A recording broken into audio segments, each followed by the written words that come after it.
Hi, today we are going to tell you about one of the most horrifying and bizarre histories of all time. The Spanish Inquisition, established in 1478, aimed to eliminate heresy and maintain Catholic orthodoxy within Spain and its territories. The methods employed were often brutal and inhumane, leaving an indelible mark on history. From public executions to gruesome torture devices, the Inquisition's tactics aimed to instill fear and obedience. Join us now as we delve into the dark heart of the Spanish Inquisition. In the dimly lit chambers of the Inquisition's dungeons, a sinister contraption awaited its victims, the Strapado. The accused, their hands bound behind their backs, were hoisted into the air by a rope attached to their wrists. As the victim was suspended, their shoulders would be wrenched from their sockets, sending waves of pain through their body. To amplify the torment, weights could be added to the victim's feet, intensifying the strain on their joints and muscles. The pain, relentless and unbearable, was often enough to elicit false confessions, a desperate attempt to escape the torment. The Strapado left many victims permanently disabled, their bodies broken and their spirits crushed. The Autodfay, a public spectacle of punishment and intimidation, cast a long shadow over the Spanish landscape. These elaborate ceremonies, often held in town squares or outside churches, served as a stark warning to those who dared to question the authority of the Catholic Church. At the heart of the Autodfay was the burning of heretics at the stake. Condemned individuals, clad in penitential garments, were paraded through the streets, their fate sealed. The condemned were then bound to stakes, surrounded by piles of wood. As the flames ignited, consuming the pyre, the crowd watched in a mixture of horror and morbid fascination. The Autodfay served not only as punishment, but also as a tool of propaganda, designed to reinforce the Church's authority. The psychological impact of witnessing such events was profound, leaving an indelible mark on the collective psyche of the Spanish people. Deep within the dungeons of the Inquisition, another instrument of unimaginable pain awaited its victims, the rack. This sinister contraption, designed to inflict excruciating agony, was a testament to the depths of human cruelty. The victim was bound to the frame, their ankles secured to one roller and their wrists to the other. As the interrogators turned the handles, the rollers would slowly rotate, stretching the victim's body beyond its limits. The pain, as the victim's muscles and ligaments were stretched and torn, was excruciating. The goal was often not to kill the victim outright, but to break their will, forcing them to confess to real or imagined crimes. The psychological trauma inflicted by the rack was often as devastating as the physical pain. The victims, their bodies shattered and their minds pushed to the brink, would often confess to anything just to make the agony stop. Unlike the spectacle of the Autodfay, the garrote offered a quieter, more insidious form of death. This deceptively simple device, consisting of a metal collar and a tightening screw, was used to inflict a slow and agonizing demise.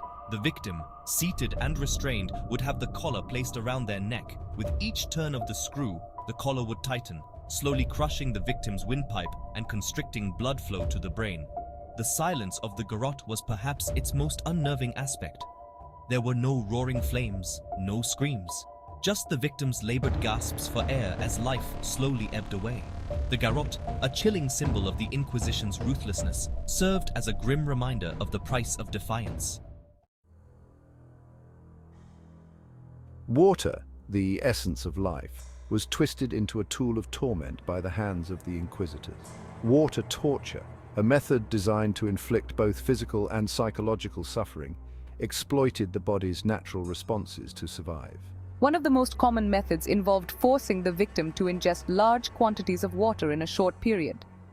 The victim, immobilized and their mouth held open, would be subjected to a continuous flow of water poured down their throat. As the victim's stomach distended, they would experience excruciating pain and a suffocating sensation. The terror of believing oneself to be drowning, coupled with the excruciating physical discomfort, was often enough to break the victim's will. Water torture left no visible marks on the victim's body, making it difficult to prove that torture had taken place. Shrouded in legend and whispered rumors, the Iron Maiden stands as a gruesome icon of the Spanish Inquisition's reign of terror. This iron sarcophagus, often depicted with a menacing array of spikes lining its interior, has captivated imaginations for centuries. The accused, often stripped naked and bound, would be forced into the Iron Maiden's claustrophobic embrace. As the heavy iron doors swung shut, the victim would be plunged into darkness, their fate sealed within the spiked interior. Whether a tool of torture or a macabre legend, the Iron Maiden serves as a chilling reminder of the dark side of human ingenuity. Its imposing presence in popular culture speaks to the power of fear and the enduring fascination with the darker chapters of human history. The Judas Cradle, a torture device as insidious in design as it was in name, reflects the perverse ingenuity often employed during the Spanish Inquisition. This pyramid-shaped seat, seemingly innocuous at first glance, held the potential for excruciating pain and humiliation. Victims were stripped naked and then lowered onto the Judas Cradle, their full weight bearing down on the single point at the apex of the pyramid. The pain, immediate and intense, was concentrated on the most sensitive areas of the body. To prolong the torment and increase the humiliation, weights were often attached to the victim's feet, forcing them deeper onto the pyramid. The screams of pain echoing from the torture chamber served as a grim testament to the Inquisition's cruelty. The crack of a whip, a sound that sent shivers down spines and instilled fear in the hearts of those who heard it, was a common occurrence during the Spanish Inquisition. Whipping, a brutal form of punishment, was used to inflict both physical pain and psychological torment. Victims were often stripped naked and tied to a whipping post, their bodies exposed to the gaze of their tormentors and any onlookers who cared to witness the spectacle. The whip itself, often made of leather with knots or pieces of metal embedded in the strands, was designed to tear into flesh with each strike. The pain as the whip ripped through skin and muscle was excruciating. Whipping was not merely a form of physical punishment, it was also intended to humiliate and degrade the victim. Stripped bare and exposed to the gaze of others, the victim was robbed of their dignity, their suffering put on display for all to see. Hanging, a method of execution used throughout history, was often the final act in the Spanish Inquisition's reign of terror. For those condemned to die by hanging, there was no reprieve, no escape from the judgment passed down by the inquisitorial courts. The condemned were often led to the gallows with their hands bound behind their backs. A noose fashioned from rough hemp rope awaited them, a symbol of their impending doom. Death by hanging was not always instantaneous. Depending on the method used, the condemned could struggle for minutes, their bodies twisting and convulsing as they gasped for air.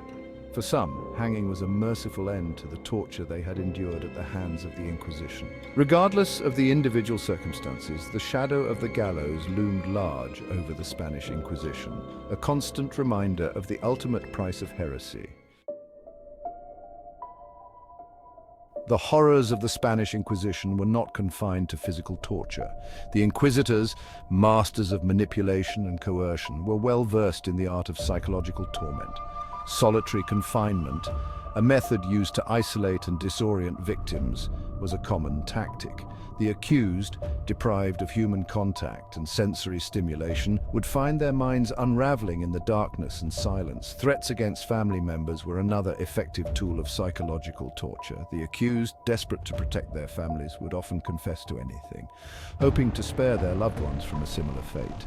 Prolonged interrogations, often lasting for days on end, were designed to wear down the accused, pushing them to the brink of exhaustion and despair. The Spanish Inquisition, with its dark legacy of torture and persecution, serves as a chilling reminder of the dangers of religious extremism and the abuse of power. The images of the strappado, the rack, and the garrote continue to haunt us, symbols of a time when fear and fanaticism reigned. While the Spanish Inquisition may be a dark chapter in our history, it is one that we must never forget. By understanding the horrors of the past, we can strive to create a future where such atrocities